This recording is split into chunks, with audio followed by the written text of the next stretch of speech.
Bwana, kwa taarifa ambazo ni za uhakika kabisa ambazo nimezipata kutoka kwenye chanzo changu cha kuaminika ni kwamba kocha wa Young Africans Hamdi Milud ataondoka Yanga mwishoni mwa msimu huu. Baada tu msimu kumalizika na atafungasha virago vyake, ataondoka kwenda kutafuta changamoto nyingine. Na sababu kubwa ambayo inatajwa kuna sababu kama 4 ambazo zinatajwa, lakini ukizisikiliza kwa umakini unaweza kugundua kwamba ndo kama zile ambazo zilipelekea baadhi ya makocha wengine ndani ya Young Africans wakaondoka. Kama unakumbuka kutofautiana baina kama unakumbuka wakati anaondoka Miguel Gamondi, sababu kubwa ambayo ilitajwa ni kutokuwa na mahusiano mazuri na rais wa club ambaye ni Engineer Hersi Said. Lakini pia Sid Dramovic pia kuna baadhi ya vitu ambavyo alikuwa anapendekeza, baadhi ya viongozi walikuwa wanakataa, kitu ambacho kilipelekea akaamua kuondoka zake baada ya kupata ile offer kutoka wapi kule Algeria. Lakini pia hata Miguel Gamondi aliondoka zake, ingawa sababu walitaja ni matokeo mabaya, lakini kweli ni kwamba kulikuwa kuna sababu nyingi ambazo zilikuwa zinapelekea anaondoka, na kunaifika wakati hata yeye pia alikuwa hana mahusiano mazuri na baadhi ya wachezaji. Sasa kwa taarifa ambazo nimezipata ni kwamba Hamdi Milud ni kocha ambaye ana mapendekezo yake kama kocha, lakini pia viongozi nao wana mapendekezo yao kama viongozi. Kwa hiyo kuna sehemu wanatofautiana. Moja ya vitu ambavyo wanatofautiana ni kutokuwa na maelewano mazuri na baadhi ya wachezaji, kwamba kuna wachezaji ambao anataka wapumzike kutokana na viungo vyao kuwa chini, lakini viongozi wanataka wachezaji wacheze. Kwa mfano, kuna wakati alipendekeza Aziz Ki aweke kwanza nje kwa sababu ya harusi ambayo alikuwa nao, kama nakumbuka kipindi kile anafunga harusi na Hamisa Mobeto. Sasa ni moja ya kitu ambacho mwalimu alihitaji mchezaji apumzike kidogo, asicheze, lakini baadhi ya viongozi wanataka acheze. Na ndio maana unakumbuka alitoka kufunga harusi, kesho yake akaenda kucheza mechi. Kuanzia zile siku zote mbili, yaani ametoka kufanya sherehe, kesho yake ameenda kucheza mechi, kwa sababu baadhi ya viongozi walikuwa wanahitaji acheze. Na ndio maana unakuwa kuna kipindi alikuwa haonishi kwenye kiwango bora, lakini baadhi ya viongozi walikuwa wanataka acheze, kitu ambacho kwa mwalimu kilikuwa sio sawa. Yeye alikuwa anatofautiana nao kwa kiasi kikubwa sana. Lakini pia inaonekana kama kuna wachezaji ambao wanawasikiliza zaidi viongozi kuliko kocha, na kuna wakati kocha pia hana mamlaka ya kuamrisha baadhi ya wachezaji wafanye baadhi ya vitu ambavyo yeye kocha anaviona ni sahihi kwa mchezaji.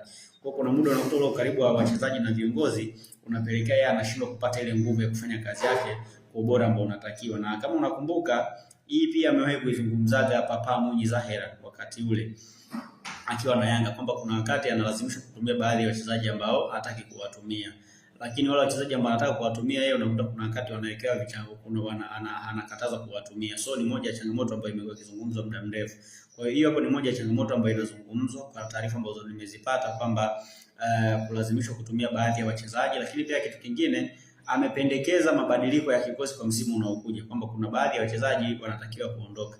Sasa miongoni mwa wachezaji ambao amewataja kama wanatakiwa kuondoka ni pamoja na Kennedy Musonda, lakini Kennedy Musonda ni kipenzi cha rais wa Young Africans, yani mchezaji ambaye rais anamkubali sana.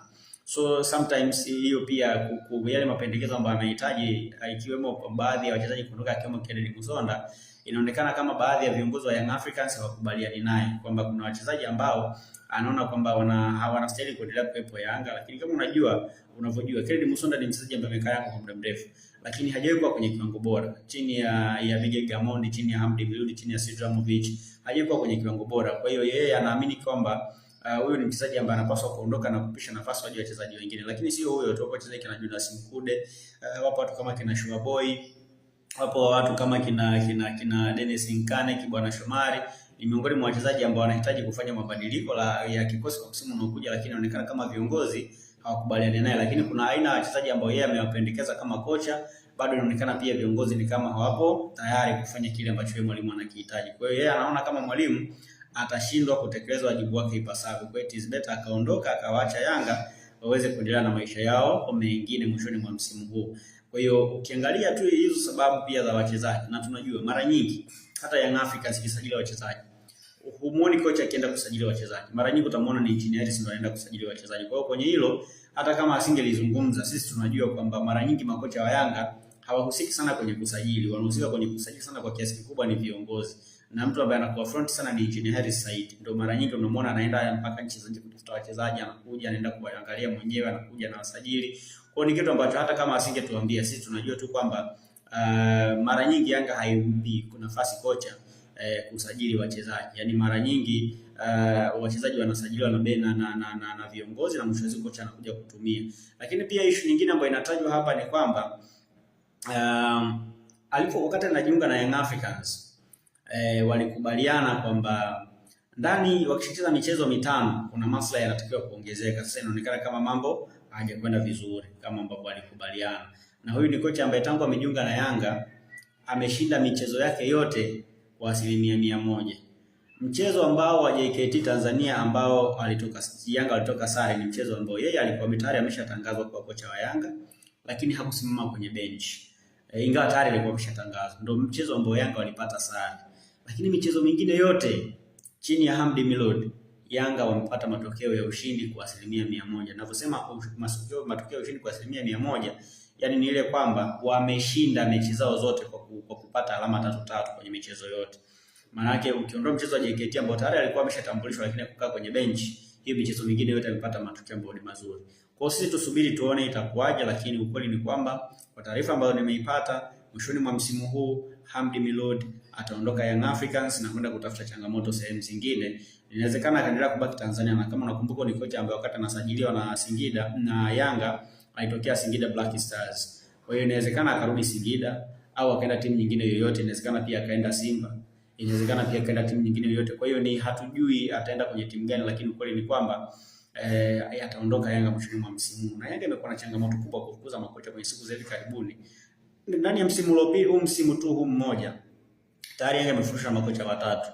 Miguel Gamondi, Sedramovic pamoja na huyu Hamdi Milud ambaye ataondoka. Maana msimu unaokuja Yanga itakuwa na kocha mwingine ambaye pia pengine wataenda naye sasa pre-season na kila kitu kitaanza upya, au kama itatokea labda wakafikia wakampa Sedramovic kile ambacho anakihitaji, kuna uwezekano mkubwa pengine akabakia, lakini possibility ya Hamdi Milud kubakia Yanga ni ndogo sana. Kwa 80% ataondoka mwishoni mwa msimu huu.